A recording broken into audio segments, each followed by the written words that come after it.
So first of all so good to see you Smiley ji. Thank you. कैसी हो आप? काफ़ी अर्जी के बाद, काफ़ी टाइम के बाद आपको इंटरव्यू करने का मौका मिल रहा है आपके साथ, क्या कुछ कहना चाहोगे? बहुत कुछ कहना चाहूँगी और बहुत मिस किया मैंने ये सब। पर मैं ऐसा नहीं कि काम नहीं कर रही थी, मैं एक्टिंग कर रही थी, प्ले कर रही थी 1 साल के लिए। घट घट में पंछी बोलता है। कलयुग के बाद क्रूक आई, फिर उसमें स्पेशल अपीयरेंस था। ऐसे छोटे मोटे काम, एक प्ले डबल ट्रबल कॉमेडी मैंने किया था। फिर मैंने टीवी किया था, नच बलिए किया था अपने एक्स हस्बैंड के साथ। और जोधा अकबर किया था शादी से पहले। बट यू नो चीज़ें इतनी बदली हैं। हमारे टाइम पे तो वो टाइम पे ना रील्स होती थी, ना इंस्टाग्राम, ना कुछ। तो कलयुग तो मतलब बहुत ऑर्गेनिकली चल गई थी। और आई फील अच्छा रोल मिल जाए ना तो वो काफ़ी होता है। और तब मुझे मालूम नहीं था अपने आप को मार्केट कैसे करूँ, क्या करूँ। इस वक्त टचवुड बहुत कुछ हो रहा है और हाउस ऑफ लाइज रिलीज़ हो रही है, तो आई एम वेरी एक्साइटेड। बिल्कुल, अब हाल ही में आप जल्द ही लोगों को फिर दिखने वाली हो हाँ जी। ओटीटी पे। हाँ जी। क्या कुछ बताना चाहोगी उस सीरीज़ के बारे में, मूवी के बारे में? हाँ जी। एक्चुअली हमने अलीबाग में शूटिंग की थी। 15-20 दिन में फिल्म रैप अप की थी। यंग डायरेक्टर हैं सौमित्र। और बहुत ही मतलब संजय संजय जी थे, संजय कपूर। फिर ऋतुराज जी थे। उनसे सीखने को बहुत मिला। बहुत यंग टीम थी। और मुझे तो मज़ा आया, क्योंकि पता है यार, पहले जब कैमरा प्ले होता था ना, एक साउंड होता था, वो नहीं था। कैमरास अलग थे। और एक एड फिल्म मेकर हैं और फिल्म मेकर है ईशान शर्मा, उन्होंने कैमरा वर्क किया। तो बहुत मज़ा आता था देखने को कि इतना नया सब हो गया है ना। अभी एक्टिंग बहुत नॉर्मल है, जैसे बहुत हम जब काम करते हैं तो एक्टिंग नहीं कर रहे हम लोग, मतलब बहुत नॉर्मल हो गया, जैसे आप और मैं अभी बात कर रहे हैं उस तरह से चीज़ें होती थी। तो बहुत अच्छा लगा। तो आपका क्या कहना है इस पे कि कहीं ना कहीं ये ओटीटी की वजह से हुआ? हाँ जी, ये ओटीटी की का वरदान है। And I feel OTT is the next biggest thing. और अगर आप सबको देखते हो, राधिका आप्टे और इन सब को, नेटफ्लिक्स देखते हो, आप प्राइम देखते हो, तो आप जो मुद्दे उठाए जा रहे हैं वो बहुत नॉर्मल है। और जो जो टॉपिक्स हैं बहुत इंटरेस्टिंग हैं। हम उन चीज़ों के साथ खेल सकते हैं जो आई थिंक सिनेमा बहुत चेंज हुआ है, जो पहले नहीं कर सकते थे। कुछ ऐसे मुद्दे भी उठा सकते हैं जो पहले नहीं उठाए जा सकते थे। हाउस ऑफ लाइफ इसके बारे में किस तरह का कॉन्सेप्ट है ये? बस ये एक रात की कहानी है। ओके। ऋतुराज जी जैसे आप देखते हैं उनका मर्डर हो जाता है। और फिर संजय कपूर जी और उनकी टीम आती है घर के सब सदस्यों को इंटरव्यू करके पता करने के लिए कि किसने मर्डर किया। और बिटकॉइन का जो कॉन्सेप्ट है वो भी यूज़ हुआ है कि पैसे कैसे गायब होते हैं। तो बस एक रात की कहानी है, सिंपल सी। और पता चलता है कि क्या होता है। संजय जी की वाइफ का किरदार निभा रही हो आप? नहीं, मैं संजय जी की सॉरी। वाइफ नहीं, ऋतुराज जी की छोटी वाइफ। ओके। जो उनकी 2 वाइफ्स हैं और मैं दूसरी वाइफ हूँ। और एक्चुअली मेरे उनके सीन्स बहुत कम थे, क्योंकि उनके सोलो सीन्स बहुत थे, हाँ, संजय जी के साथ। और हर सीन में बिगनिंग से सब किरदार थे, क्योंकि सबका इन्वेस्टिगेशन हो रहा है ना, सब एक रूम में हैं, तो उस तरीके का था। क्या इंटरेस्टिंग मोमेंट था सेट पे जो आप दर्शकों को बताना चाहोगे, कोई भी? भाई सबसे इंटरेस्टिंग मोमेंट तो हमारा कोविड था।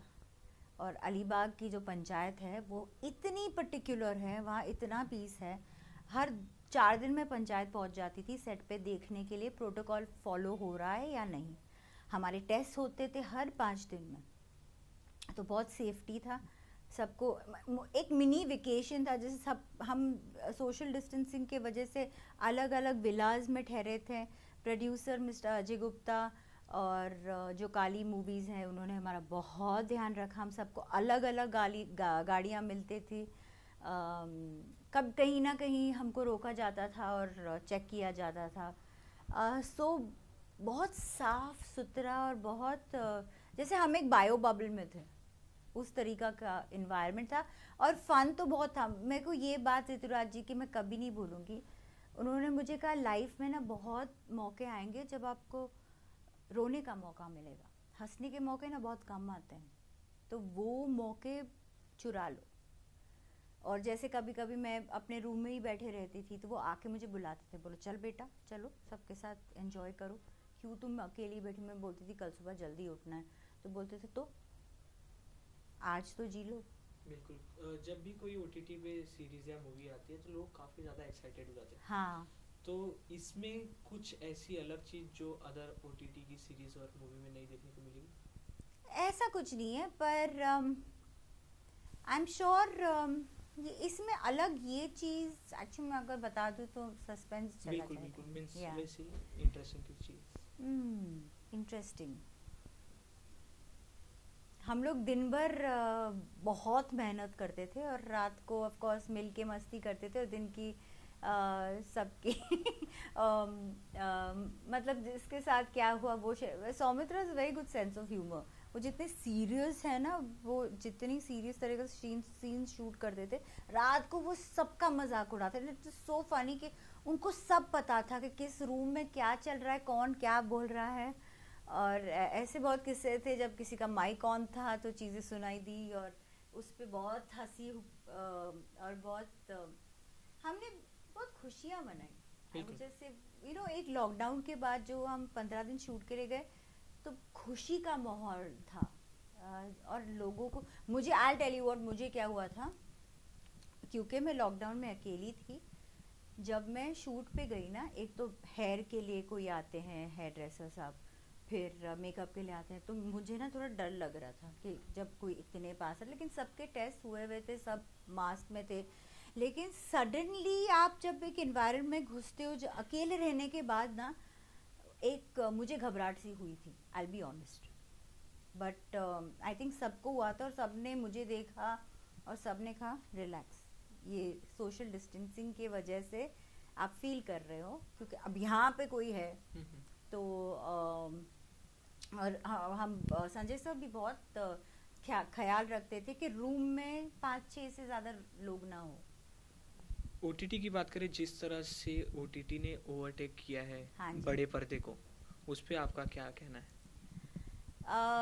बस ये हमेशा होना ही था। लोगों का मेन ये भी मानना है कि 10 सेकेंड स्किप करने का होता है और फिल्मों में नहीं, पूरा 3 घंटे बैठने पड़ते हैं।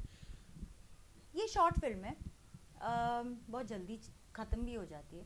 और इस फिल्म में अगर आप कुछ 10 सेकेंड्स फॉरवर्ड करते हो तो आप बहुत कुछ चला जाएगा, तो फॉरवर्ड ना करें इसमें, क्योंकि मर्डर मिस्ट्री है और बहुत कुछ है टू ग्रैब। और ओटीटी का? और ओटीटी मतलब कोविड के वजह से तो ओटीटी का प्लेटफॉर्म बहुत ही बड़ा हो गया, पर हॉलीवुड में टेलीविज़न भी बहुत बड़ा है। स्टूडियोज़ पिक्चरें बनाती हैं, लेकिन टेलीविज़न हॉलीवुड में बड़ा है। अब ये बॉलीवुड में हो गया है कि अब बड़ी पिक्चरें आएंगी आई थिंक थिएटर पे।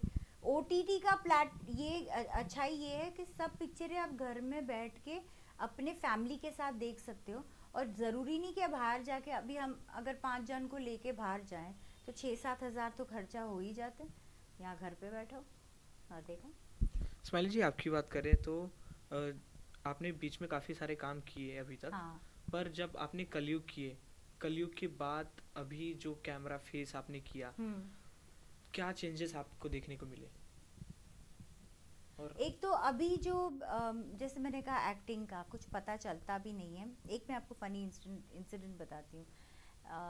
मुझे ना बहुत दिलचस्पी होती कैमरा, और तो मैं ईशान सर से जाके पूछती थी, सौमित्र से पूछती थी।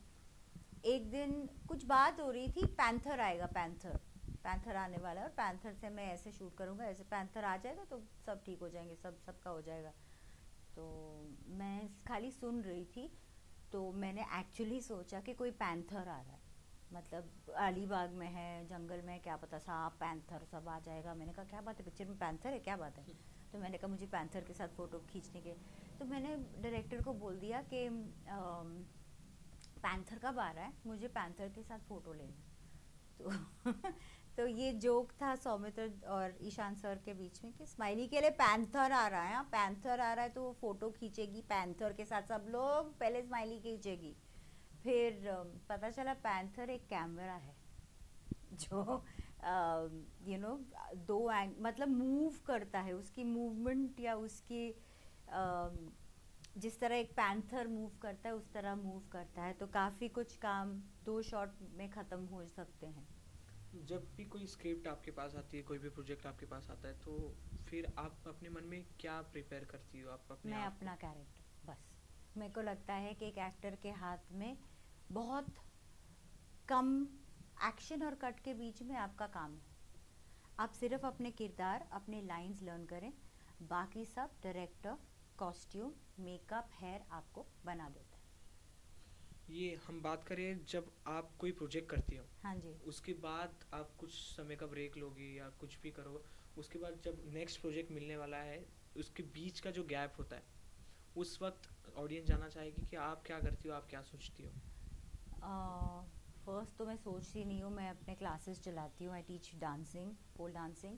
आई ऑल्सो मैं आई होप अभी कोई गैप नहीं आए, बट अगर आता है तो मैं अपने आप पे काम करती हूँ।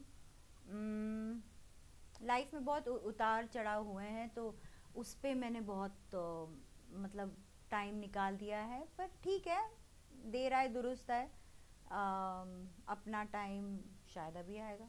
बिल्कुल, आपके पोल डांस पे भी काफ़ी सारी बातें करनी है, पर उसके पहले आपके बारे में जब हम रिसर्च कर रहे थे, आपके इंटरव्यूज़ देखे, तो काफ़ी उतार चढ़ाव आपकी लाइफ में भी जी। है, तो आप अपनी प्रोफेशनल लाइफ को, पर्सनल लाइफ को कैसे मैनेज करते हैं? बहुत मुझे लगता है बहुत मुश्किल होता है, और मुझे तो बहुत धक्के मिले हैं, बट आई थिंक इस वक्त अपने आप को संभालना, प्रोफेशनल छोड़ो, पर्सनल छोड़ो, बस अपने आप को संभालना, स्थिर होना, जैसे I have been through phases of depression, और बस अपना साथ देना बहुत ज़रूरी होता है। और एक फेम मिलने के बाद अपनी पर्सनल लाइफ कहीं ना कहीं उतनी पर्सनल नहीं रह जाती जब ऑडियंस जी के सामने आप आ जाते हो, जी, तो ऑडियंस की तरफ से किस तरह का रिस्पॉन्स आता था ये सब होने के बाद? मैं बहुत खुश हूँ, मेरे जो भी कम फॉलोअर्स हैं, और मैं ये इंस्टा भी ज़्यादा नहीं जाती थी, जो भी है ना टचवुड बहुत अच्छे हैं, मुझे बहुत प्यार मिला है, और सब ने कहा मैडम कम बैक करो, कम बैक करो, तो किसी ने टचवुड, शायद मैं इतनी फेमस नहीं हूँ, किसी ने ऐसा ट्रोल नहीं किया। आपके पोल डांस स्टूडियो की बात करें, किस तरह का प्रोसेस रहता है उसमें, और आपका इंडिया का फर्स्ट पोल डांस स्टूडियो, जी, तो उसके लिए कॉन्ग्रेचुलेशन पे। Thank you. सो अर्लियर लोग पोल डांस को बहुत बुरी नज़र से देखते थे, जैसे कथक और बेली डांसिंग को भी। अभी तो सब ने खोल दिए पोल डांस स्कूल्स, और ये एक स्पोर्ट है, ओलंपिक्स में भी चला गया है। तो मैं पोल डांस को यूज़ करती हूँ औरतों को एम्पावर करने के लिए।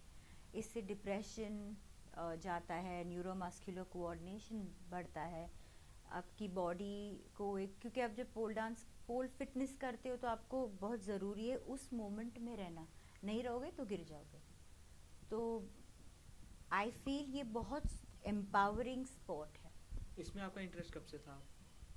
वैसे बचपन से डांस में तो इंटरेस्ट था, मैं एरियल सिल्क करती थी, तो 2016 में मैं सिंगापुर गई और मैंने ट्रेन किया ऐसे ही, मतलब पोल के लिए। आपका जो कलयुग का गाना है जिया धड़क हाँ धड़क, जी, कि अभी तक इतना ज़्यादा पसंद या करते अभी हैं ज़्यादा रील्स की वजह बिल्कुल से बिल्कुल, इतना ज़्यादा अभी तक भी पसंद करते हैं, आपको कुछ रिस्पॉन्सेज मिले अभी भी? अभी भी कितने लोग मेरा नाम नहीं जानते, बस मुझे जिया धड़क धड़क लड़की बुलाते हैं, या मुझे रेणुका बुलाते हैं। और हाँ, कुछ ऐसे गाने होते हैं जो आगे चल के, और हमें मतलब राज साहब और मोहित और भट्ट साहब ने ये जब गाना उनसे लिया था, इससे बहुत आई थिंक पता नहीं क्या सोचा था, पर ये गाना एपिक है। मोहित जी की बात करें, काफ़ी बड़े डायरेक्टर है, काफ़ी जी, काम पसंद करते हैं उनका लोग। जब भाई एक ऐसा बड़ा डायरेक्टर हो, तो लोगों का ये भी मानना है कि उनके घर वालों को कोई टेंशन ही नहीं होगी, उनके फैमिली को इजीली काम मिल जाएगा। नहीं नहीं तो इसमें कितनी सच्चाई है? नहीं है सच्चाई। मैं ये बात संजय जी से भी बात कर रही थी, और उन्होंने कहा कि लोग मुझे भी कहते थे तुम्हारा भाई तो अनिल कपूर है, बॉनी कपूर जी आपके भाई हैं, और मुश्किल होता है क्यों? क्योंकि एक प्रेशर आता है। देखिए हम सबको अपना करियर आगे बढ़ाना है। आप अपना काम करते हो, डीओपी अपना काम करते हैं, चैनल वाले हेड अपना काम करते हैं। अब इसमें अगर आपको बोला जाए अपनी बहन को भी आप थोड़ी बहुत मदद कर लोगे, फर्स्ट ब्रेक दे दोगे, लेकिन किस्मत भी तो कोई चीज़ होती है। शायद वो दिन मुझे मैं सच्ची बोलती हूँ, मैं जितना अभी अवेयर हूँ, मैं जितना अभी आप जैसे मैं काजल से बात कर रही थी कि उन्होंने मेरा पहला इंटरव्यू किया था कि अभी मेकअप, हेयर और लोगों से मिलना, कैसे बात करना, मार्केट कैसे करना, वो सब की नॉलेज मुझे अभी आई। और उस वक्त मोहित को भी तो अपना करियर बनाना था, और वो अपनी सब फिल्म इमरान के साथ कर रहा था जो मेरा भाई है। मैं उनके साथ कैसे काम करती?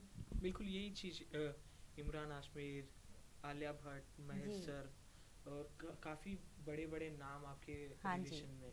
तो उस हिसाब से लोग काफ़ी ज़्यादा मीन्स सोचते थे कि आप और ज़्यादा दिखोगी। तो फिर मैं आपको एक बात बताती हूँ, मैं नेपोटिज्म का ऑपोजिट हूँ बिल्कुल उसी पे मैं आ एकदम। रहा था, नेक्स्ट क्वेश्चन कि वही था। लोग बोलते नेपोटिज्म है ना, नहीं है यार। मतलब आई डोंट नो, अगर है मैंने तो नहीं देखा। मैं मेरे पे आप बीती है, ज़रूरी नहीं है कि अगर आपके, और मैंने संजय जी से भी ये मैं बात कर रही थी, बॉबी डियोल को आप देख लो, उन्होंने खुद अपना आज वो आश्रम जो सीरीज था जो MX प्लेयर पे आया था, कितना बड़ा हो गया, अब जाके उनकी ज़िंदगी शुरू हुई है एज एन एक्टर। तो ज़रूरी नहीं है कि वो टाइम पे उनको अच्छा लॉन्च भी मिला था, तो ज़रूरी नहीं है कि मतलब मैं तो नेपोटिज्म के ऑपोजिट ही हूँ, तो मैंने नहीं देखा। जो पिछले कुछ साल से नेपोटिज्म नेपोटिज्म काफ़ी ज़्यादा बढ़ गया है, मीन्स उसके बारे में बातचीत काफ़ी ज़्यादा बढ़ गई है और हाँ लोग जी। ज़्यादा उस पर फोकस करने लगे कि नेपोटिज्म इंडस्ट्री में काफ़ी ज़्यादा है। आप उस चीज़ को किस तरह से देखते हो? देखिए मैं तो नेपोटिज्म की ऑपोजिट की एग्जांपल हूँ कि एक फैमिली में रह के, इतनी दिग्गज फैमिली में रह के मुझे तो किसी ने ऐसा पुश नहीं किया। हाँ, मोहित ने किया था पहली फिल्म में, क्रुक में भी थी, आशिकी में मैंने पोस्टर में थी। लेकिन अगर आप एक बात समझें, मतलब एक मोची अगर है और उसका लड़का होता है, तो वो क्या चाहेगा कि उसकी दुकान, वो लड़का थोड़ा बहुत सीख के उसकी दुकान को आगे बढ़ाए। तो मोची सबसे ज़्यादा भरोसा किस पे करेगा? अपने बेटे पे। हाँ, अगर अपना बेटा निकम्मा निकला और उसको कुछ और करना है, डांस करना है, तो फिर मोची पूछेगा ना आसपास, और पहले किसको पूछेगा? जिन बच्चों को वो जानता है अपनी फैमिली में, चाचा का बच्चा, इसका बच्चा, उसका बच्चा, कि भाई मेरी दुकान बढ़ा दे। तो वो है आई थिंक नेपोटिज्म, अगर आप उसको नेपोटिज्म बुलाना चाहते हो। मैंने नहीं देखा मैं नेपोटिज्म। और जो फिल्मी बच्चे होते हैं ना, वो एक माहौल में पले बड़े होते हैं, उनको पता होता है सेट का माहौल कैसा होता है, उनको पता होता है कि जब डायरेक्टर कुछ बोलता है उसका मतलब क्या होता है। आई थिंक ऑफ कोर्स, लेकिन सबसे बड़े एग्जाम्पल शाहरुख खान, यूसुफ साहब, दिलीप कुमार साहब, अमिताभ बच्चन जी, सब बाहर से आए हुए हैं। और अगर अमिताभ बच्चन कर सकते हैं तो अभिषेक बच्चन उनसे ज़्यादा नाम कमाते।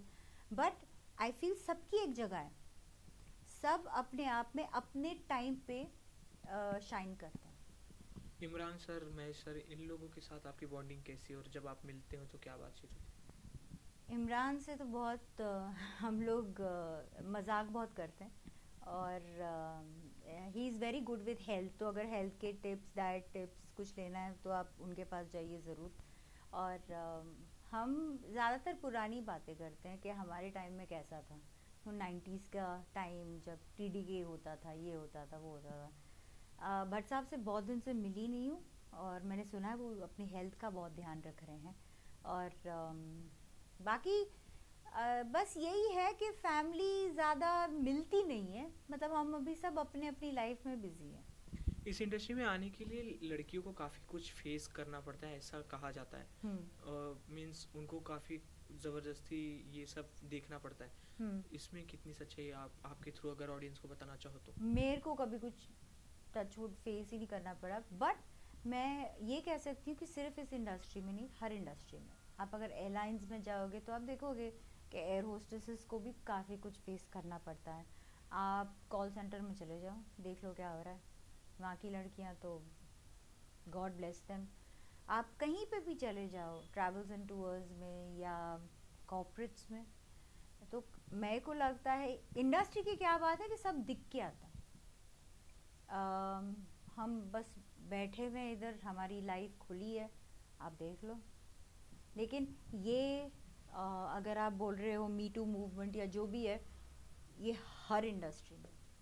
तो इस इंटरव्यू के थ्रू जो आप लोग आपको देख रहे हैं, आपको पसंद करें, इस चीज़ के बारे में उन लोग को कुछ बताना चाहोगे? बस मैं ये बताना चाहूँगी कि अपने आप को इतना स्ट्रांग बनाओ, अपने आप को, आपकी जो कला और आपकी जो स्ट्रेंथ होनी चाहिए, और आपकी जो हार्ड वर्क और लोगों से मिलने की पीआर रिलेशंस मार्केटिंग की जो स्ट्रैटेजी अब होती है, अब तो लड़कियों हमारे लिए बहुत काम आ गया।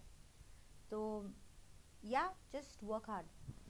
आपकी वो आशिकी वाले पोस्टर का कोई किस्सा किस्सा बताना चाहोगे, क्योंकि आप उसमें हो? आई थिंक मोहित ने एक टैलेंट राउंड अनाउंस किया था, तो लड़की लड़का तो थे नहीं कुछ, तो उन्होंने कहा था चलो पोस्टर शूट कर लेते हैं, तो मुझे बुलाया, स्माइली आ जाओ, एक पोस्टर शूट करना है। एक लड़के को बुलाया और शूट कर लिया, तो बस वही था। लास्टली अपने फिल्म के बारे में ऑडियंस को क्या कहना चाहोगे? बस यही कहना चाहूँगी कि Z5 पे 31st हाउस ऑफ लाइज आ रही है, छोटी फिल्म है। बस मैं कम बैक कर रही हूँ, संजय जी हैं, ऋतुराज जी हैं, आप ज़रूर देखिए आप। और इतनी कुछ मतलब हम ये नहीं कह रहे कि हमने बहुत बड़ी फिल्म बनाई है, बस ये है कि एंटरटेनिंग है। और आई एम श्योर कि कोई पार्ट ऐसा नहीं होगा जहाँ आपको फॉरवर्ड करना पड़ेगा। आगे कहाँ देखेंगे आपको? कुछ OTT, anything in pipeline? OTT, OTT. I would like to do a lot of work on OTT. Thank you so much. Thank you.